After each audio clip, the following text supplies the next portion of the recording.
7वें chapter में आ गए हैं। अभी बेस्ट प्रैक्टिसेस इन सॉफ्टवेयर टेस्टिंग देखेंगे। कौन कौन सा बेस्ट प्रैक्टिस सॉफ्टवेयर टेस्टिंग में फॉलो करना चाहिए और फॉलो करते हैं।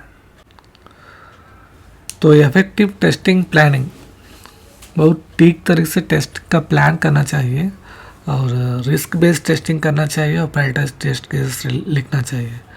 यानी कि जो भी रिस्क है, यानी कि मैंने पहले भी बोला था कि जो भी क्रिटिकल फंक्शनलिटी है एक एप्लीकेशन का, एक सॉफ्टवेयर का, उससे पहले आइडेंटिफाई करना है। तो क्योंकि वो ब्रेक हो गया था और पूरा सिस्टम क्रैश हो जाएगा, तो उसे अवॉइड करने के लिए रिस्क बेस्ड टेस्टिंग जो है ना, वो उसे थोड़ा प्रायोरिटाइज करना पड़ेगा। उसी तरह प्रायोरिटाइजिंग टेस्ट केसेस, जैसे कि prioritising test cases involves assessing their importance and likelihood of failure, allowing teams to allocate resource efficiency and address the most impactful test first। तो उसी तरह जो भी प्रायोरिटी होते हैं ना, जो भी टेस्ट केसेस पहले चलाने होते हैं, क्योंकि मैंने रिस्क बेस्ड टेस्टिंग और प्रायोरिटी टेस्ट केसेस दोनों देखने में एक ही होता है, मगर रिस्क बेस्ड टेस्टिंग में क्या होता है कि हम जब भी कोई फेलियर होने का संभावना होता है ना, उससे टेस्ट करेंगे। और प्रायोरिटाइज में जो बेसिक है, जो सॉफ्टवेयर या टेस्टिंग के लिए जो बेसिक फंक्शनलिटी है ना, उसे चेक करने के लिए प्रायोरिटाइज टेस्ट केसेस करना पड़ता है। ये एक टेस्ट केसेस के इफेक्टिव प्लानिंग बनाने में काम करता है हमको।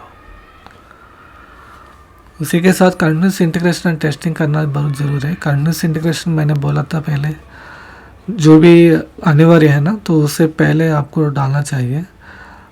प्रोजेक्ट जब एक स्टेज से दूसरा स्टेज जा सकता है, तो उस पहले स्टेज में ही सारा काम पूरा होना चाहिए और बाद में ही वो पूरा होके सारे टेस्ट पास होने के बाद ही दूसरा स्टेजेस को उसे भेजना चाहिए। तो इसे मैंडेटरी प्रोसेस करने के लिए कंटिन्यूस इंटीग्रेशन की तरह एक प्रोसेस बनाना चाहिए हमको।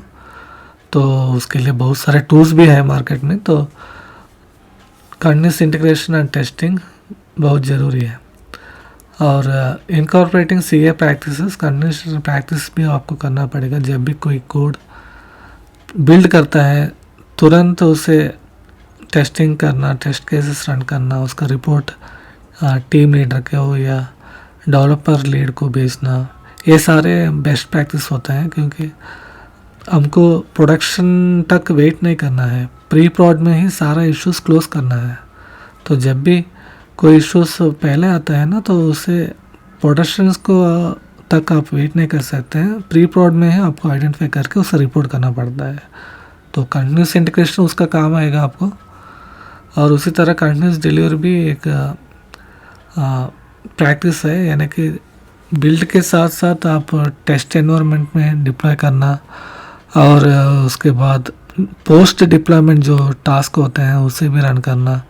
ये सारा करने के लिए कंटिन्यूस डिप्लॉयमेंट भी काम आता है।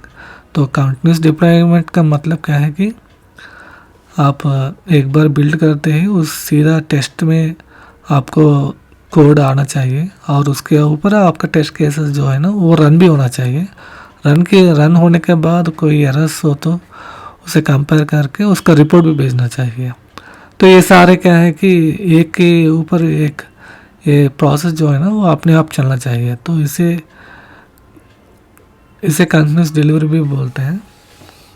सीधा प्रोडक्शन तक चले गए इसी तरह, तो वो भी बहुत अच्छा है, क्योंकि उससे प्रोजेक्ट का डिलीवरी जो है ना, उसका टाइम थोड़ा कम हो जाता है और कस्टमर को उसका फंक्शनलिटी बहुत जल्दी मिल जाता है।